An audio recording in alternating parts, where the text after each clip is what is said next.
Турусбек Рустамовдун туаса көзү көрбөйт. Ал эми жубайынын 2 буту такыр иштебейт.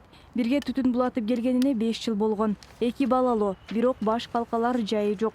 Батирден батирге көчүп, аргасы кеткенин айтат. Келинчегим операция болуп туруп, 5-этажга чыга албайт, суу жогунан досум аяшым алып кеткен. Ошол жерде турат азырынчачы. Алар канча күн батырат эле.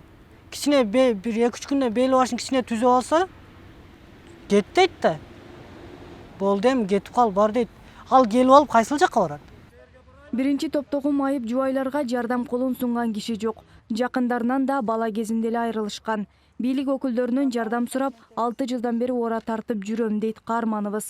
Мамлекеттик дирекция курган үйлөрдөн берилет деген убадалар болгон. Андан көз азиздер жана дүлүйлөр үчүн турак берилгенде да бул үй бүлө көңүл сыртында калып кеткен. Ошентсе да үмүт үзбөй мэриянын каалгасын каккылап, ора тартып келем дейт.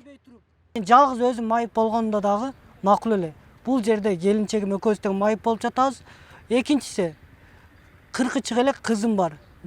Мына июлдун 1-inde, августтун 1-inde төрөлгөн. Ошону көтөрүп алып биз кайсыл жака барабыз? Эмне кылабыз?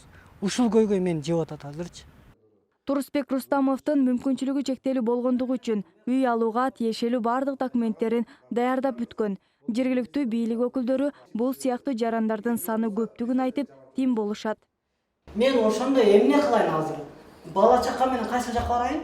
Азыр демелер бар, кризис центрлер бар, боорукерлик бар, мына ак жүрөк деген бар. Мотурайган эне сүтү оозунан кете элек, тили чыга элек балдар мен кантип боорукер үйүнө барып жашайм мен? Ол интернат бар, интернат. Ол жерде балдар мектепте окуйт. Ошол муктаж болгон адамдар бар дешет. Эгер келечекте шаардын мүмкүнчүлүгү болуп калса, биздин бюджетибиз жетсе, жана ошондой эле республикалык бюджеттен аракет кылып, ушул майыптарга үй маселесин чечүүгө аракет кылабыз. Мамлекеттик дирекция курган үйлөрдөн 45 батирлүү үй мүмкүнчүлүгү чектелгендерге берилген. Азыр көз азиздер жана дүлүйлөр коомунун тизмесинде турак жайга муктаж 610дон ашуун киши бар. Адина Досумбетова, Эдилеген Берди уулу, Ынтымак.